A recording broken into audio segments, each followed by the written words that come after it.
আমি চাচ্ছি যে আমাদের দেশটা স্বাধীন হোক, ভালোভাবে হোক। আন্টি দোয়া করেন আমাদের জন্য। ভালো মানিক রে, সোনা রে, আমি যে কি খুশি হচ্ছে মা, আমি কিছু করার পাচ্ছি না বয়সের কারণে মা। আমি চাচ্ছি যে আমাদের দেশটা স্বাধীন হোক, ভালোভাবে হোক। কিছু করতে পারছি না, না পেরে এখন কিছু গেঞ্জি সেলাই না রে, ক্যাব যতটুকু পাচ্ছি আর কি পানি দিচ্ছি মা। দোয়া করি শোনা, আল্লাহ তোমাদের ভালো করুক। ধন্যবাদ। উনি কোন বাংলাদেশের কথা বললেন? বলল না নতুন বাংলাদেশ চাই বাবা, নতুন বাংলাদেশ চাই। তার মানে কোন বাংলাদেশে ছিল গত 54 বছর?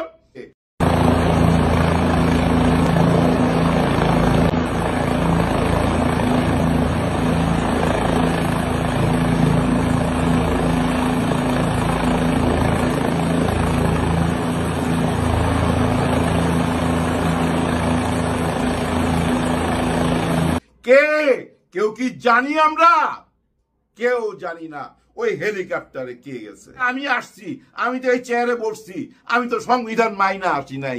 5ই জুলাইতে যেটা হয়েছে ওইটা তো সংবিধান মাইনা হয় নাই।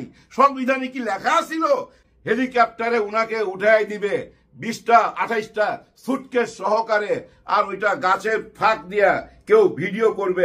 ভাই, এই ভিডিও যে কে করছে আজও কেউ জানে না। ওই যে বিএনপি মামলা করছিল, 3 জনকে ধরছিল নির্বাচন কমিশনার হুদা। ওই যে হুদা সাহেবের গলার মধ্যে জুতার মালা দিছিল, গালের মধ্যে জুতার বাড়ি মারছিল। আজকে দেখেন উনি স্বীকার গেছে যে ওই টাইমে যে ভোট হয়েছে তখন না বুঝলো, আমি পরে বুঝতে পারছি এটা জালিয়াতি হয়েছে। কে স্বাধীনতার পক্ষে আর কে বিপক্ষে, কে রাজাকার কে মুক্তিযোদ্ধা, এগুলা মানুষ এখন বিচার করে না। এই হুদা সাহেব উনিও তো মুক্তিযোদ্ধা, কিন্তু ওনার কর্মটা আজকে উনি নিজে স্বীকার গেছে ভাই, নিজে মুখে বলছে যে হ্যাঁ এটা অন্যায় হয়েছে। সমস্ত দোষ চাপায় দিছে শেখ হাসিনার উপর। প্রিয় দর্শক, আজকে আমাদের অনুষ্ঠানে উপস্থিত আছেন মালেক আফসারী। উনি জুলাই গণ অভ্যুত্থান নিয়ে কিছু চাঞ্চল্যকর তথ্য দিয়েছেন, যেই সব তথ্য শুনলে আপনি অবাক হয়ে যাবেন। আসলে জুলাই অভ্যুত্থানটা কি মানুষের আবেগ দিয়ে শুরু হয়েছিল নাকি বিবেক দিয়ে শুরু হয়েছিল, সেই বিষয়ের উপর বিস্তারিত তথ্য আজকে আপনারা এই ভিডিওতে শুনতে পারবেন।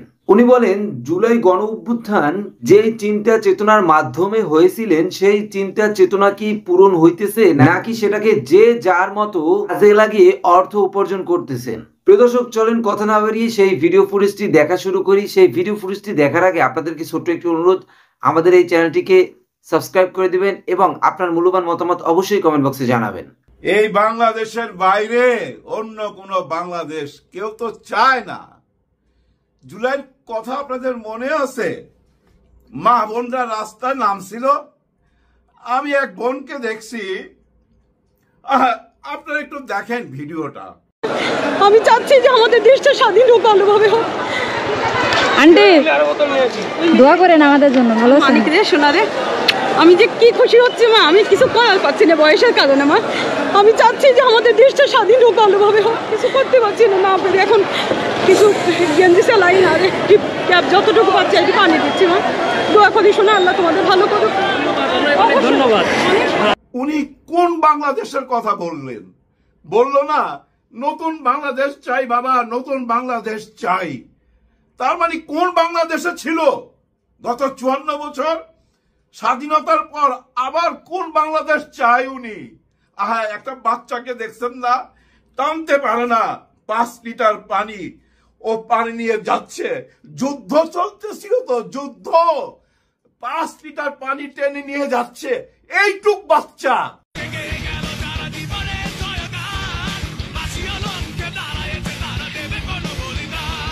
মহল্লার মাইকে বলা হইতেছে যে ওরা সংখ্যায় যত থাকুক আপনারা এগিয়ে আসেন, আমরা এগিয়ে যেতে চাই, জীবনের কোনো ভয় নাই।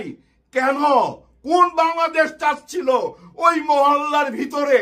সম্মানিত আমজনতা, এলাকাবাসী, আমি বলতে চাই এরা সংখ্যায় কম, আমরা একাধিক মানুষ আছি, 117 মানুষ আছি, 217 মানুষ আছি, আমাদের সংখ্যা বেশি, আমাদের লোকবল বেশি, আপনারা আগান। এরকম হাজার হাজার ভিডিও আছে ভাই, হাজার হাজার প্রমাণ রয়ে গেছে ভাই। হ্যাঁ, ওই যে ছাদের উপরে আইসা হেলিকপ্টার থামছে, ওই হেলিকপ্টারে উঠতেছে কারা? ওদের গায়ে কাপড় দেখেন, কাপড়ের দিকে তাকান, ওটা কি লুঙ্গি না ধুতি না অন্য কিছু? এত গুরুত্বপূর্ণ কে ছাদের উপর থেকে নিয়ে যাচ্ছে হেলিকপ্টারে করে?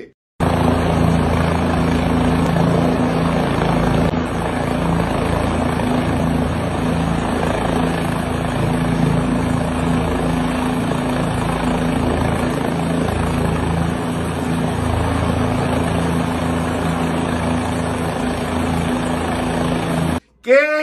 কেউ কি জানি আমরা? কেউ জানি না ওই হেলিকপ্টারে কে গেছে।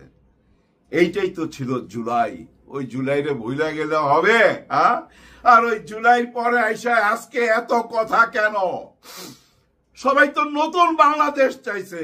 জনগণ তো ওই দিন বলে নাই বাবা যাও পুলিশের সাথে যুদ্ধ করো, আমরা নির্বাচন চাই, নির্বাচন চাই। এই কথা তো বলে নাই। ওই বোনের মুখে শুনলেন না যে একটা বাংলাদেশ চাই, নতুন বাংলাদেশ চাই? কি বলছে ভাই? নতুন বাংলাদেশের কথাই তো বলছে। আর ওই বাংলাদেশ গড়ার জন্য ডক্টর মোহাম্মদ ইউনূস স্যার মজলিসে বসায় দিছে ভাই, সবাই বসায় দিছে। কারো দৃষ্টিতে ওইটা চা পান খাওয়ার আড্ডা, কিন্তু ওইটাই আসল, ওইটাই আসল। আলী ইমাম সাহেব আজকে কি কথাগুলা বলছে আপনারা একটু শুইনা দেখেন। হায় হায় হায় হায়, একদম স্ট্রেট ফরওয়ার্ড। যা আপনারা যারা বাধা দিচ্ছেন কর্মেতে, মানে কোনো কিছুই আগাইতে পারে না ভাই, খালি বাধা আর বাধা। আর খালি বলে ওই সংবিধানের প্রবলেম, ওই সংবিধানে তো এটা লেখা নাই। তখন আলী ইমাম সাহেব বলছে, আরে কোন সংবিধানের কথা বলেন? এই যে আজকে যে বইছেন চা পান খাইতে, এটা কি সংবিধানে লেখা আছে? এটা তো সংবিধান ভাইলেট করেই আসছি। এই যে আমি আসছি, আমি তো এই চেয়ারে বসছি, আমি তো সংবিধান মাইনা আসি নাই। 5ই জুলাইতে যেটা হয়েছে ওইটা তো সংবিধান মাইনা হয় নাই। সংবিধানে কি লেখা ছিল হেলিকপ্টারে উনাকে উঠাই দিবে 20টা 28টা সুটকেস সহকারে, আর ওইটা গাছের ফাঁক দিয়া কেউ ভিডিও করবে? ভাই এই ভিডিও যে কে করছে আজও কেউ জানে না। ওই যে গাছের ফাঁক দিয়া ওই একটাই দৃশ্য কিন্তু বারবার দেখা যায়, ওই যে পালায়া চইলা যাইতেছে, ওইটাই কিন্তু শেষ যাওয়া। আজকে তো বিচারের রায় হয়েছে, আজকে জুলাই 2 তারিখ, 6 মাসের সাজা হয়ে গেছে। অনেকে এটা নিয়ে হাসাহাসি, আরে বাপ রে বাপ, এত খুন খারাপি, এত লুটপাটের পরে মাত্র 6 মাস? না ভাই, এটা অন্য কেস। এটা হলো ওই যে অডিও কলে হুমকি দিছে যে আমি 172 জনের মারার লাইসেন্স পাওয়া গেছি, ওদের সবাই ঠিকানা নাও। কারণ উনি উনার সাক্ষীদেরকে হুমকি দিতেছে, ওরা যেন কেউ সাক্ষী দিতে না আসে সশরীরে। ওই হুমকিটা কিন্তু ওই জন্য, এর মধ্যে কাদের সাহেব একটা হুমকি দিছে না, দেখে নিবে। এরকম হুমকি দিতেছে কেন? মানে উনারা আইসা আপনাদেরকে ধরবে। এই আন্দালিব সাহেব একটা কথা বলছে, উনাকে আমার খুব পছন্দ। হ্যাঁ, উনাকে আমার পছন্দ। উনার কথার মধ্যে বুঝছেন অনেক অর্থ লুকায়া থাকে। উনি স্পষ্ট ভাষায় বলছে, এই যে জুলাইতে আপনারা যারা আপনাদের ফেসবুকের কভার পেজ লাল করছিলেন, শেখ হাসিনা আসলে সবাই একদম পিছনটা লাল কইরা দিবে। আরো কি বলছে জানেন? ভয়াবহ কথা তো, যে 4 থেকে 5 কোটি মায়ের বুক খালি কইরা দিবে। ওই যে জুলাইতে যত ভিডিও আছে